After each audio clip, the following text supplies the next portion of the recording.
Good afternoon, all. Thank you for joining us at the Hollywood Bet Sharks post-match presser. With us, our head coach, John Plumtree. I'm now going to open the floor for questions. I'm going to start on the floor inside the media center before I go online. Go ahead. Plum, a bit of a nervy first half, perhaps. Ran away with the second half. Without delving too much into what you said at halftime, maybe can you just tell us what you said to the boys at halftime? Yeah, look, it wasn't a time to panic. We had to just tidy up on two or three things. One being our discipline, two, just our skill sets. We were just turning ball over and not playing well, and we sort of looked like our confidence was taking a bit of a bash. So and then we had to do quite a bit of defending as well. Although I think they had 38. Well, I think we had 38% territory and 38% possession. So we had no ball, they had no territory. So it was pretty much what we did to them last time out, and they were doing it to us. So we had to win the referee over by being more disciplined.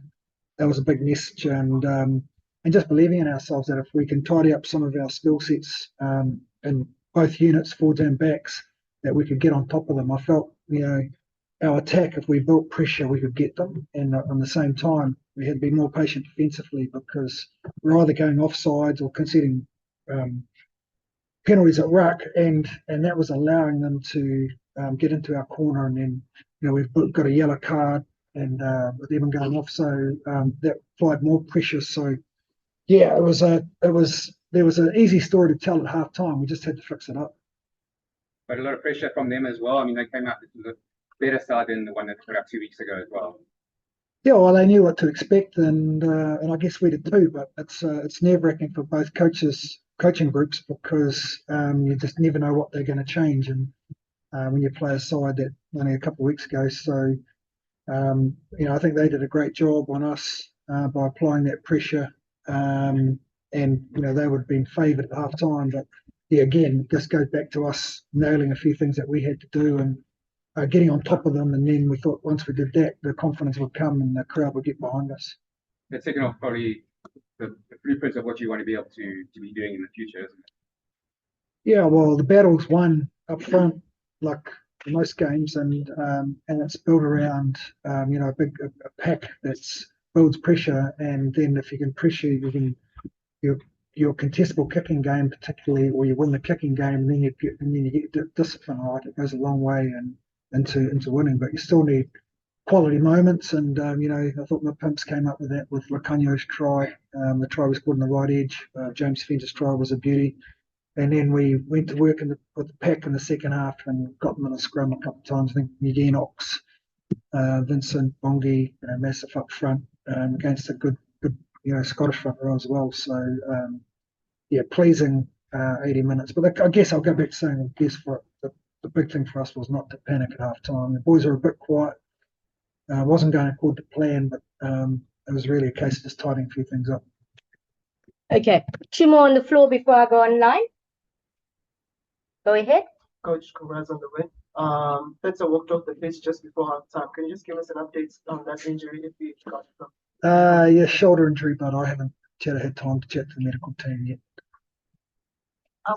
Coach, heading to semis now.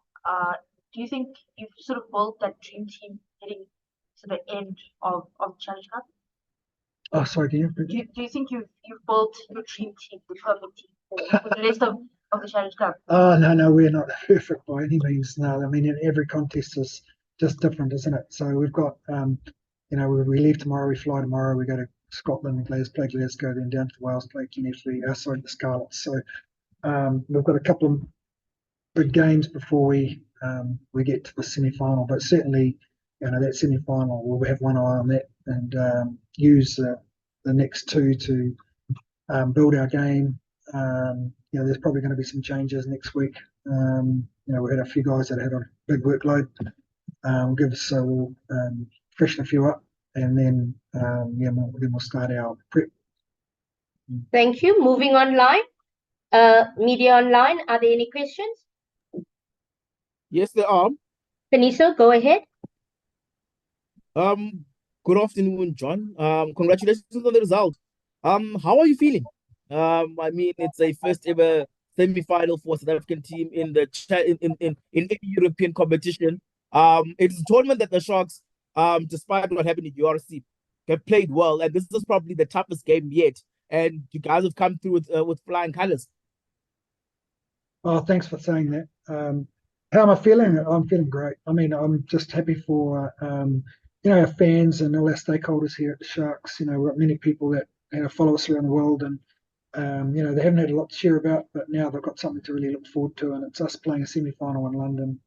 It's a big stage, against a quality French side. So that's something for us to really build towards.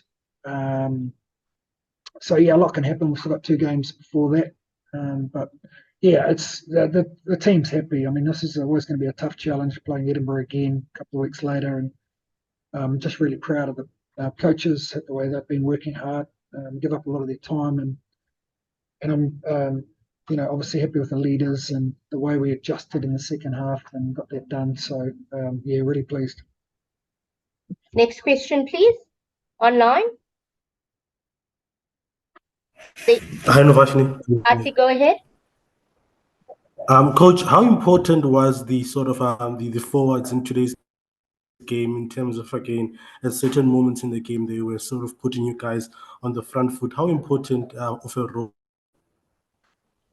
Yeah, well, it's an area that we've been struggling with through the season, but to have those big boys back there firing now, we get to apply a bit of pressure. So, this game's all about absorbing pressure and creating pressure, and we probably through the season had to absorb.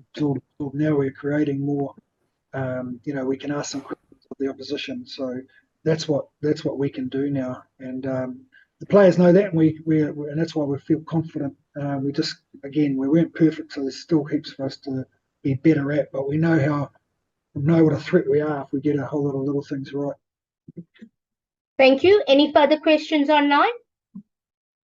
If there's no questions online, media, thank you for your time. Plum, thank you for yours. Yes, it's still on. Is there? It's still on, Novashni. Okay, go ahead. Yes.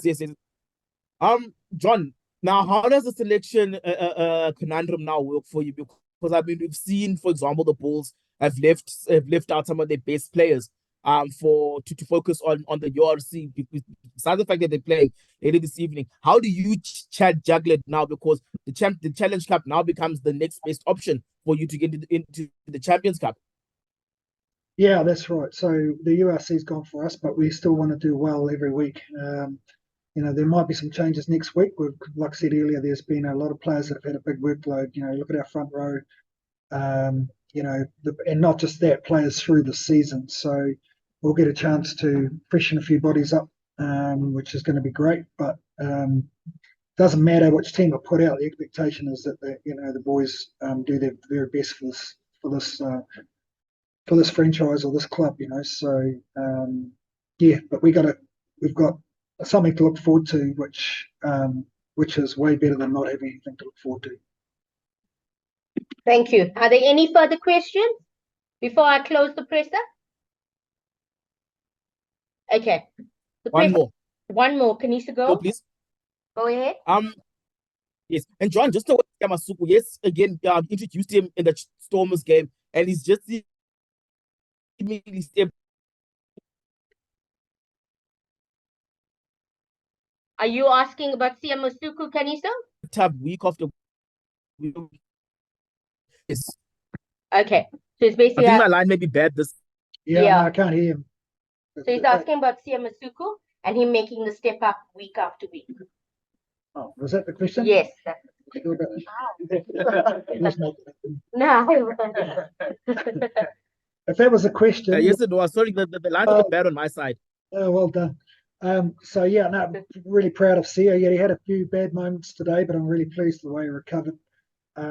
He's still young and still learning, and he's far from being the complete yet. But I've just, again, it's a big position to play in any club, number 10, and he had a few moments today. We got a bit rattled, but I was really proud of the way people got around him and encouraged him, and came back and played well, particularly in that second half. Thank you. Okay. Are there any further? Thank you. Thank you very much. Thank The Edinburgh you. presser will start in 2 minutes. Thank you.